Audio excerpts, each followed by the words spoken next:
Once upon a time, in a land named Free, stood a castle called Democracy.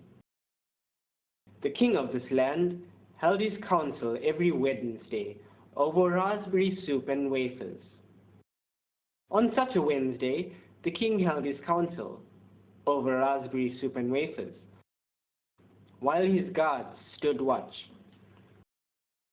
All was silent in the great hall as the king meditated over the importance of his council in this land called Free, and his ministers watched as he carefully sipped at his raspberry soup. "How can you very tidy?" whispered the duchess. "See how he sipped at his soup without staining his moustache." The king took a bite of his wafer. At that instant, the council doors were flung open at the arrival of a messenger. "Sire," The messenger called out. "I bring news of a disaster. The king straightened up. Your people are dying," Continued the messenger. "The voices of your proud land are crying. Blood plague is spreading over your nation." The king looked at his ministers. "Can this be true?" Ministers looked at each other. "Sire, it is but a small matter." The king's eyes rolled with anger. "Why wasn't I told?" "Sire, it is but an affliction of the blood. It can be cured." The king had lost his appetite for raspberry soup and wafers. He now stood up and began to pace the open floor. "If we lock ourselves up in the castle, we will be quite safe from the disease," murmured his chief physician. "What of my people?" "We tell them to eat lots of beetroot, fried orders of potatoes, and plenty of garlic," offered the wizened minister. The king blinked. "That will cure them?" "The plague will pass them by, sire," the minister assured the king. "Immunities will rise, and we will have a healthy nation, sire." "And all the while we stay locked away in our castle?"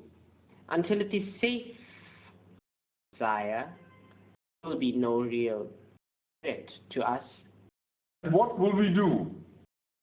Time that we wait for the blood plague to pass?" asked the king. "We have a fancy gift ball, sire, to keep us in good spirits," said the king's jester mockingly. "While my people wait outside?" Resumed the king. "With plenty of beetroot to keep them healthy," said the old minister. And so the judgment was passed. All through the land the proclamations were made. "Boost your immunity against the blood virus. Eat beets and plenty of greens. Chew garlic for your symptoms. Go out after dark. Don't let a black cat look at you." But somewhere along the way, many myths were also born.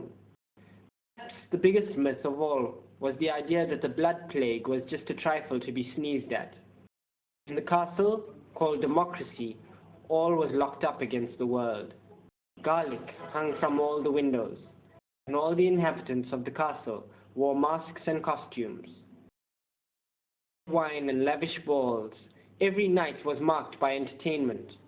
The ministers were intent that the king did not heed the sickened calls of his people. Every costume had a face. Every face a mask. In the castle called Democracy, every room was a different color. It wasn't until many months had passed that anybody noticed that their numbers were fading. It was hard to tell who was missing because everybody wore a mask. To some nights, it was whispered that a new figure sometimes walked amongst them. The abandoned turned to disease. The figure was sometimes seen dressed in scarlet, with a hideous, matching mask of horror, drifting in the background, flitting from room to room. Each time the ghastly figure was seen, one of their numbers was missed. The slow disease turned to panic, and sentries were posted to the revelries. Sessions had turned to fear.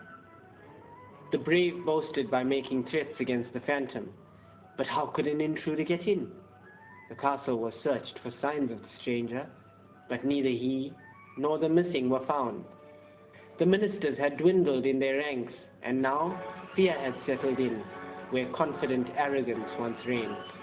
Now it was the very elite they had created that became a victim of the unexplained.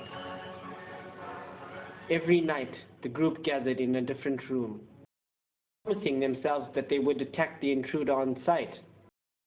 But every night the apparition was glimpsed only briefly, before any could react.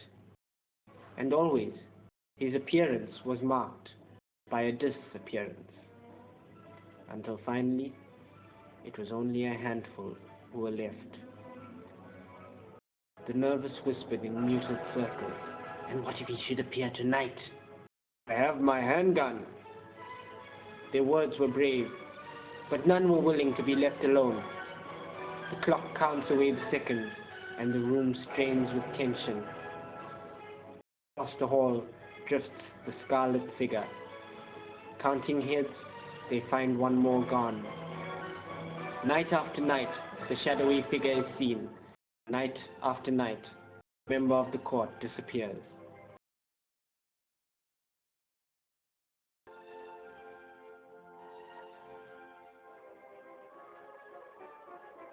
The final night finds the king alone in his great castle. He has lost all his ministers and proud court. He stands mournful before a large mirror in the main hall, and a figure appears behind him as he watches the mirror. The clock strikes the hour as his mask falls to the ground.